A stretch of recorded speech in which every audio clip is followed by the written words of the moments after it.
ఎడారిలో సెలయేర్లు జనవరి 9. మనెడల ప్రత్యక్షము కాబో మహిమ ఎదుట ఇప్పటి కాలపు శ్రమలు ఎన్నదగినవి కావని ఎంచుతున్నాను. రోమా 8:18.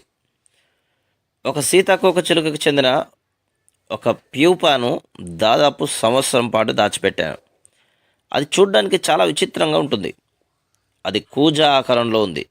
దాని మెడ దగ్గర చిన్న రంధ్రం ఉంది. లోపల తయారవుతున్న కీటకం దానిలో గుండా చీల్చుకొని బయటికి ఎప్పుడో వెళ్ళిపోయింది.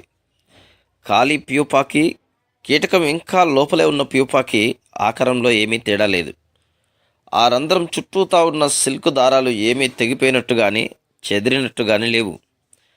కీటకం సైజుకి ఆ రంధ్రానికి ఉన్న తేడాని బట్టి చూస్తే కీటకం అసలు బయటికి ఎలా వచ్చిందా అన్న ఆశ్చర్యం వేస్తుంది. లోపలి కీటకం పడే పాట్లు వర్ణించనలవి కాదు.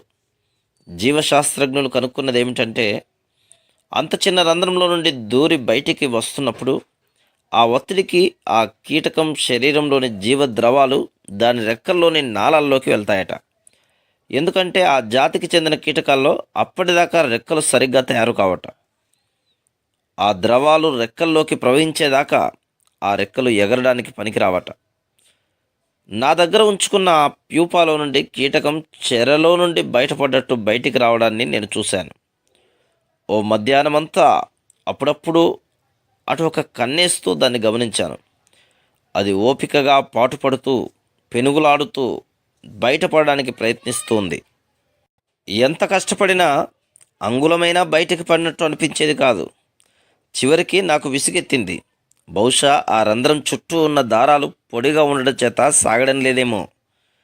నేను ఆ ప్యూపాని చెట్టు మీదే ఉంచినట్టయితే ఆ దారాలకి కాస్త చెమ్మ తగిలి రబ్బరులాగా సాగేవేమో.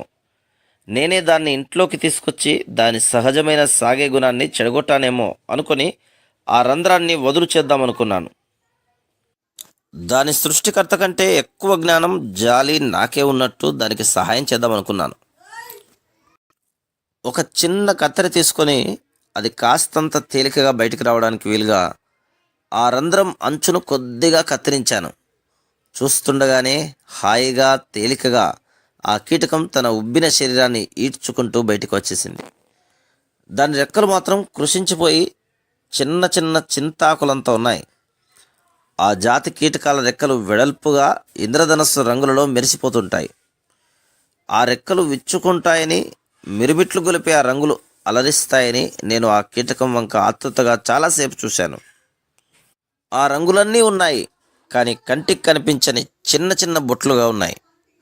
నేను అనవసరంగా కల్పించుకొని ఆ రంగులన్నీ పూర్తిగా రూపుదిద్దుకొనకుండా చేశాను. కీటకాన్ని అలా బయటికి రప్పించడం గర్భస్రావం లాంటిది తప్ప మరేమీ కాదు. అది ఆకాశ వీధుల్లో రెక్కలార్చి ఎగిరిపోవలసింది. దయనీయంగా నా ఎదుట నేల మీద కాసేపు పాకింది అంతే. బాధలో, చిరాకులో, దుఃఖములో అయోమయంగా తిరుగులాడుతూ ఉండే వాళ్ళని చూస్తూ దీని గురించి నేను చాలాసార్లు ఆలోచించాను. క్రమశిక్షణను కత్తెరతో కత్తిరించేసి పూర్తి బలం తెచ్చుకునే అవకాశాన్ని జార విడుచుకుంటారు దూరదృష్టి లేని మనుషులు. కాసేపు ఉండి అంతరించిపోయే బాధను మనల్ని ప్రేమించే ముందు చూపు గల జ్ఞానవంతుడైన దేవుడు మన కోసం సిద్ధం చేస్తే మనం దాని నుండి మొహం చాటేసి అవిటి వాళ్ళుగా మిగిలిపోతాం. మన తండ్రి తన పిల్లల్ని ప్రేమిస్తాడు గనుకనే తన పరిశుద్ధతలో వాళ్ళు పాలు పంచుకోవాలని వాళ్ళని శిక్షకు గురి చేస్తాడు. ఆయన పథకం ప్రకారం మన అంతం మహిమకరదై ఉంటుంది. అందుకనే వాళ్ళు ఏడ్చి గోలపెట్టినా ఆయన చలించడు. మనం శ్రమల మూలంగా మచ్చలేని వాళ్ళంగా అవుతాం. దేవుని పిల్లలు విధేయత అనే శిక్షణ పొంది శ్రమల ద్వారా మహిమలోకి ప్రవేశిస్తారు. Praise the lord.